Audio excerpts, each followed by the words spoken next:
¿Qué tal? Muy buenos días, gracias por acompañarnos en una plática más aquí en Armonía.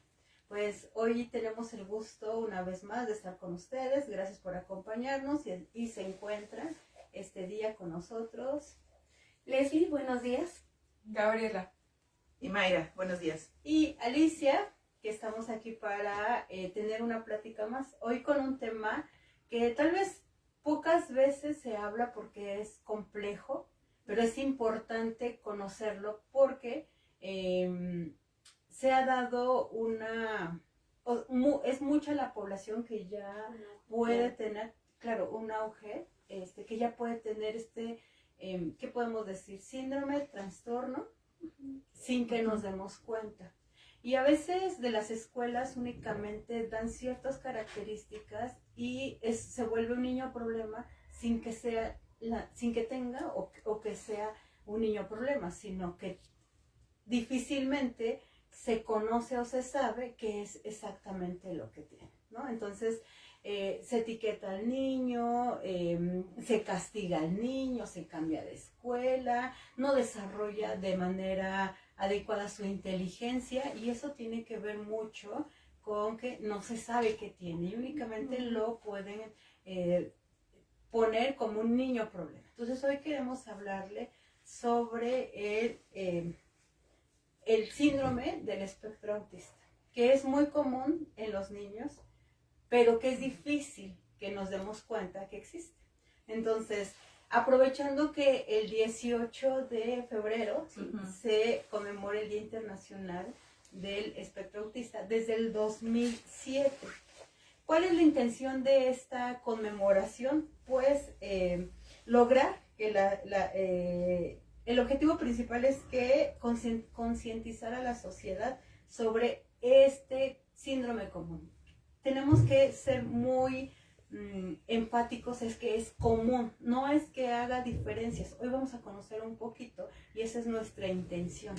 Porque si no hay un buen diagnóstico, es muy difícil que el niño logre avanzar. El niño, la persona, el adulto, quien sea, logre avanzar y sea únicamente etiquetado, aislado muchas veces, y no se logra desarrollar de manera adecuada o de manera sana todos sus recursos y habilidades. Entonces, el síndrome del espectro autista ya está incluido en el trastorno del espectro autista. Es parte de ese diagnóstico. ¿Y cómo podemos definir este síndrome? Como un conjunto, es un conjunto de dificultades en la comunicación y en la interacción social. Tiene ciertas características que más adelante mis compañeras se los van a hacer más específicos. Bueno, y vamos a platicar un poquito sobre 3 grados en los cuales se diferencia el espectro autista. Anteriormente el Asperger era parte del grado 1, que cada uno de los grados, ¿qué es lo que especifica? Qué tanto necesita apoyo la persona o qué tanto necesita asistencia. Entonces, de acuerdo a todo esto, bueno, como decía, el grado 1, el síndrome de Asperger estaba ahí era parte de.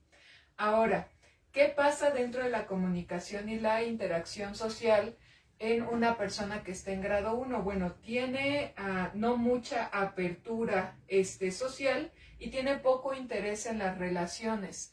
Ahora, algo que también vamos a ver es que hay ciertos como rituales o conductas estereotipadas que tiene una persona que tiene Asperger. Entonces, aquí todavía estamos hablando en el grado 1 que la persona todavía puede ser más funcional en el medio, o sea, todavía se puede adaptar un poco más, ¿sale? Y cuando hablamos sobre el grado 2, ya estamos hablando de deficiencias notables en el funcionamiento de la persona. O sea, van a haber muchos ámbitos dentro del comportamiento donde la persona ya no se va a poder como adaptar tan fácilmente. Y después vemos el grado 3. En el grado 3 ya estamos hablando de bastante disfuncionalidad de la persona para poder adaptarse. Ahora, ¿qué es lo que sucede con nosotros de manera natural? Nosotros tenemos estímulos todo el tiempo y respondemos a esos estímulos. Sin embargo, una persona que tiene este problema de autismo no puede responder de la misma manera a esos estímulos. Incluso esos estímulos se vuelven como intolerables muchas veces para la persona. Entonces, ¿qué es lo que sucede? Cada una de esas áreas, que son varias justamente, se tienen como que analizar y se tiene que trabajar como en el desarrollo para poder trabajar con ellas o para poder saber cómo accionar ante ellas. Incluso algo interesante es que las personas que tienen trastorno autista, algo que va a suceder muchísimo es que no van a poder comprender tampoco como esta parte emocional de las personas o las reacciones que están teniendo o poder leerlas de manera muy fácil. Nosotros podemos notar de pronto algunas actitudes de los demás y decir, está molesto, siente esto. La otra persona tiene un poco de problemas en esta parte empática también para poder reconocer también todos esos estímulos. Esto de los grados es muy importante, no tiene que ver con la severidad, ¿no?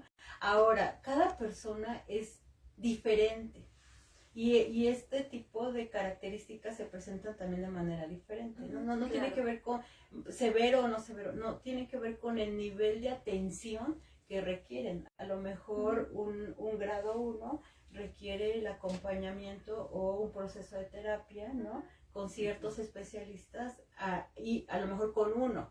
El nivel 2 a lo mejor ya requiere 3 o más apoyo para poder desarrollar y desarrollar la habilidad, ¿no? O ser más funcional en la vida.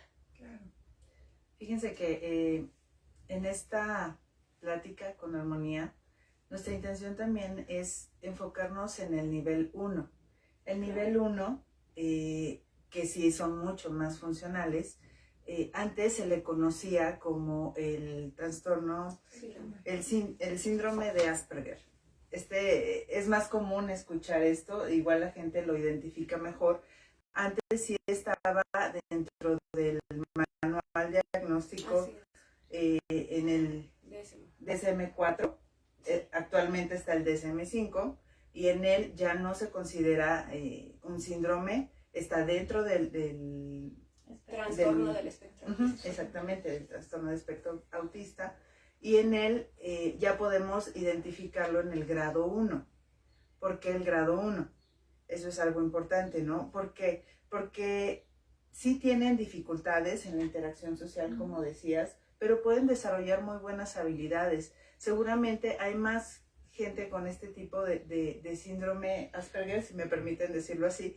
Es muy común verlos, regularmente tienen ciertas dificultades para socializar, tienen dificultades para entender a veces como el lenguaje corporal de otros, entender como los dobles sentidos o la comunicación como cualquier persona, ¿no? Así es. Pero regularmente ellos tienen tal vez a aislarse un poco, pero suelen ser como más adaptativos a las circunstancias que otros niveles del autismo. Así es. Creo que lo que queremos transmitir hoy en esta plática es, y si me permiten hacer un resumen de lo que estamos hablando, es que podemos observar que hay 3 áreas, ¿no?, dentro de este trastorno generalizado del desarrollo, porque cae en este tipo de clasificación. A ver, y entonces, ¿cómo nosotros nos podemos referir a él? El trastorno del espectro autista tiene su origen en la etapa prenatal, como decía Alice, ¿no? Cuando el niño va creciendo, hay ciertas conductas que vamos a observar de manera diferente a otros niños que se están desarrollando a la misma edad, ¿no? A la misma par. Y esto tiene que ver con un funcionamiento, digamos, diferente a nivel neurológico, ¿no? O sea, porque hablamos justamente de la parte neurológica, no es como que vayamos a entrenar, exacto, no es como que no lo sabe o no lo pudo aprender, ¿no? Sino es algo que está en el ámbito neurológico. Ahora, ¿cómo yo como papá puedo identificarlo? Bueno, pues a lo mejor si tengo otro hijo y veo que a lo mejor el mío pues no está caminando o tiene conductas repetitivas, ¿no? Como hablaba esta Gaby. Conductas repetitivas, como cuáles puedan ser. Por ejemplo, hay niños que comienzan a caminar en puntitas o que dan vueltas, ¿no? Muchas vueltas o, por ejemplo, tienen conductas como quiero ver repetitivamente un video, ¿no? Quiero escuchar repetitivamente, ¿no? Y entonces uno dice, bueno, no se está comunicando de manera No habla. correcta. E incluso hay niños que comienzan a hablar y tienen esta característica de la ecolalia, ¿no? Que tú les hablas y ellos repiten en eco lo que tú estás diciendo. Entonces, ese tipo de conductas nos pueden hablar de que tal vez el niño necesita una intervención. ¿Y cómo lo hacemos? Esas son las señales que Claro. pudieran hacernos ver que el desarrollo en el niño está siendo diferente. Así es. Entonces, ¿qué tendríamos que hacer? Bueno, ¿qué hacemos nosotros como psicólogos? Porque incluso hay niños que llegan al psicólogo, ¿no? Sin un diagnóstico a nivel, pues, neurológico, ¿no? Entonces, de repente, si usted está observando que su niño se está desarrollando de una forma diferente a otro niño comparado que tiene la misma edad, pues usted puede llevarlo al pediatra. Y después ya el pediatra lo referirá a un neurólogo infantil. Lo que hacemos nosotros en este caso como psicólogos es hacer una intervención justo como ustedes lo mencionaban. Como hay 3 áreas muy visibles, que es la comunicación, la interacción social y la parte de los gustos e intereses, porque también son niños que tienen gustos e intereses muy particulares, ¿no? Entonces, un tema lo exploran demasiado. Generan fijación. Así es. Entonces, por ejemplo, ¿no? Me gustan los dinosaurios y entonces empiezan a saber todo, ¿no? Y saben todas las características de los dinosaurios. Pero justamente cuando comienzan en esta parte de la interacción social es cuando las habilidades, ¿no? Ahí se necesitan desarrollar en esta parte. Por eso los psicólogos, o por eso la terapia, la psicoterapia, es importante para aprender o ayudar al niño a desarrollar habilidades sociales. Justo esas habilidades, ¿no? Porque les cuesta mucho trabajo los cambios. O también tienen varias alteraciones con sus sentidos. Son muy sensibles al oído, sería el apoyo en un trabajo integral, ¿no? Así es. No únicamente, porque equivocadamente creemos a veces que el llevarlos al psicólogo ya lo va a resolver. Así es. Sin embargo, hay que ser de manera integrativa, neurólogo, ¿no? Muchas veces también psiquiatra, que los pueda tratar junto con un programa conductual para trabajar y desarrollar, cognitivo-conductual, para trabajar y desarrollar esas habilidades que se requieren reforzar, ¿no? Y que yo creo que aquí hay que decir, y también bien importante, digo, en este momento estamos mencionando algunas características, pero justo por tratarse de un espectro, se habla de una gama de conductas, no de conductas específicas, ¿no? Conforme también hablamos de grados, pero no hay conductas tan específicas ni muy particulares que puedan describir el espectro autista. Claro, cada niño es diferente. Exacto. Cada quien lo desarrolla. Y cada quien necesitará una intervención particular. Entonces, ¿no? Entonces, no sé si, por ejemplo, ustedes vieron la serie de Big Bang Theory, donde estaba Sheldon, y Sheldon era una persona que había desarrollado una inteligencia cognitiva muy, muy importante. Exacto. Sí, pero al momento de comunicar, de interpretar, ¿no? El contexto, la parte social, era muy torpe, ¿no? Entonces se dice que él era parte de esto que nosotros estamos hablando. A lo mejor en un grado 1, como decía Gaby, ¿no? El grado más funcional. Sí. Bien. Pues aquí la idea es que usted tenga el conocimiento, proporcionar el conocimiento para que puedan identificar este tipo de señales que pueden inducir a que un niño está teniendo este tipo de características y no simplemente catalogarlo de problemas de conducta, ¿no? O que está siendo rebelde, o que no hace caso, o que no tiene atención y que se ha aislado más, ¿no? Sin la atención adecuada para poder desarrollar sus habilidades.